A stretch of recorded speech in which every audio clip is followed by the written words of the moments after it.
miarabantsika rehetra indray a fanaraka ny MCTV fandaharana toliara ho an'ny Kristy ho an'ny toliara miainga avy aty amin'ny faritra Antsimonjefana. Ny lohatensika androany a dia Jesosy Kristy no Kristin'Andriamanitra. Jesosy no Kristin'Andriamanitra. Soratra masina ao amin'ny Lioka 9:9-10 ka hatrany amin'ny 20 no vakitsika anio. Indray mandeha Jesosy rehefa nivavaka tamin'ny mangingina dia niaraka tamin'ny mpianany. Dia rehefa niaraka tamin'i Jesosy ireo mpianany ireo dia mba nanontany mpianany. Nanontany Jesosy. Hoe Jesosy tamin'ny mpianany hoe ataon'olona ho iza moa iaho? Mba nisonde ireo mpianatra ireo zany Jesosy. Mba te azo retoro avy amin'ny olona zany Jesosy hoe inona na iza ny fandraisan'ny olona ity Jesosy ity, zay manao asa soa, zay mitoro filazantsara, manafaka ny olona ity. Dia namaly ny mpianana na hoe hoy ny olona hoe ianao ny Jona mpanao batisa. Ny sasany koa namalina na hoe ianao no Elia. Sasany namaly hoe iray amin'ireo mpaminany efa nitsangana. Dia mba nanontany Jesosy, ka ianareo manao ay ho iza? Ianareo mpianatro manao ay ho iza? Iza koa ny fandraisanareo ahy? Hoy Jesosy tamin'ny mpianany. I Petera moa iarahantsika malala Petera fa somary aingainga fiteny zay. Dia namaly Petera hoe ianao ny Kristin'Andriamanitra. Dia hoy Jesosy niteny hoe tandremo sao dia milazalaza amin'ny olona. Izany teny zany. Izany hoe tiany Jesosy ambara zany, tandremo sao milaza any amin'ny olona nareo hoe izaho ny Kristin'Andriamanitra. Satria tamin'izany fotoana zany a mbola tsy nanambara ny tenany Jesosy, mbola tsy nirevele Jesosy. Fa ankehitriny kosa amin'izao vanim-potoana iainantsika zao, rehefa tonga ny fanahy masina tamin'ireo apôstôly ireo, dia nanomboka mitoro filazantsara ny apôstôly, nanambara fa iny Kristy no ombona tamin'ny hazo fijaliana iny. Iny Jesosy no ombonareo tamin'ny hazo fijaliana iny. Iny lay zanak'Andriamanitra, iny lay Kristy. Satria efa nandeha ny fotoana ny nambarany teniny ihany Jesosy tamin'ny reo apôstôly reo hoe izaho sy ny ray, i ray ihany. Ary zay efa nahita ny ray. Satria tamin'io vanim-potoana io dia nanontany mafy ny mpianana hoe aseho anay ary ny ray. Lasa Jesosy niakatra mana an-danitra. Namoka nitory amin'izay ny apôstôly nanambara ny Kristy. Nitory fa iny Jesosy nombona iny, iny Jesosy faty iny, efa nitsangana tamin'ny maty, niakatra velona ho any an-danitra, nitory tamin'ny Jerosalema, Samaria, Jodia.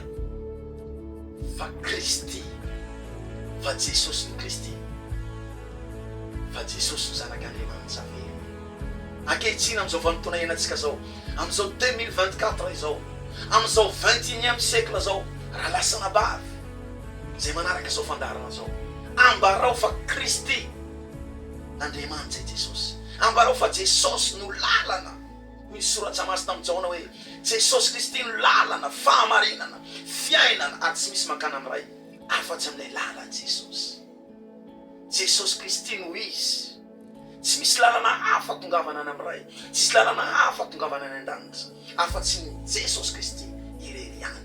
Andeha ambarantsika raha lasana bavy fa Jesosy no Kristy, Kristin'Andriamanitra, lay eo vahosotr'Andriamanitra, lay zanak'Andriamanitra velona, lay manafaka ny fahotana zao tontolo zao. Ambarao amin'ny fianakavianao, ambarao amin'ny manodidina anao fa Jesosy no Kristin'Andriamanitra. Ry havako malala, misy fiainana be dehibe eo amin'ny Jesosy. Misy fiainana be dehibe eo amin'ny Jesosy.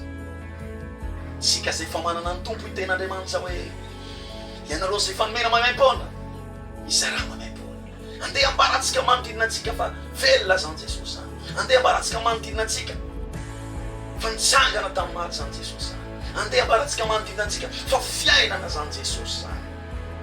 Ny vahoaka ny toliara, ny mponina tsy manjefana, torio manodidina anao, ambarao manodidina anao. Ianao zay fa nanjay an Jesosy tompo sy mpamonjy ny fiainanao, hitorio ko anambarao koa zay rehetra mbola tsy nandray amin'ny Jesosy. Lay Jesosy Kristy fiainana, lay Jesosy Kristy fahamarinana. faovovo fijen'Andriamanitra ty faritra misy antsena. Raha samy mandray anjara isika rehetra, samy mandray anjara antsika rehetra mitorany Jesosy amin'ilay olona manodidina antsika reo, amin'ireo fianakaviantsika reo, amin'io mpiara-miasa aminao io, ambarao fa Jesosy ny Kristin'Andriamanitra. Amin'ireo mpiara-mianatra aminao reo, ambarao fa Jesosy ny Kristin'Andriamanitra. Amin'ireo mpiara-monina aminao reo, ambarao fa Jesosy ny Kristin'Andriamanitra. Ten'Andriamanitra zay mivakitsika teo. Averiko aminao le izy amin'ny lioka toko fahasivy, andiny fahavalo amby folo ka tsy anamraika am'roapolo. Anantany Jesosy ny mpianana, ataonareo iza moa izaho hoe mpianana hoe Jesosy hoe mipetera hoe ianao no Kristin'Andriamanitra, ianao no Kristin'Andriamanitra. Androany ao koresy lahatsy ianao zay mahita zao fandaran'izao fa Jesosy no Kristin'Andriamanitra. Izy lay vous'Andriamanitra anaiso ny fahotana, anaiso ny fahotanao, anaiso ny fahotana zao tontolo zao. Izy ny tokony ambara amin'izao rehetra zao, ambara amin'olona rehetra fa mpanafaka sy mpanasitrana ary mpamonjy zany Jesosy zany, zany Mesian'Andriamanitra zany. Dia izay indray riavana ny fandarantsika androany a, inoko fa hitondra hery manao zany ten'Andriamanitra zany a, hitondra fahavelomana manao zany ten'Andriamanitra zany a, torio Jesosy a, ambarao Jesosy a fa izy ny Kristin'Andriamanitra, ambarao manodidina anao a. Dia samita en'Andriamanitra atsika mandehanao fahombiazana, mandehanao fandresena fa momba antsika Jesosy a.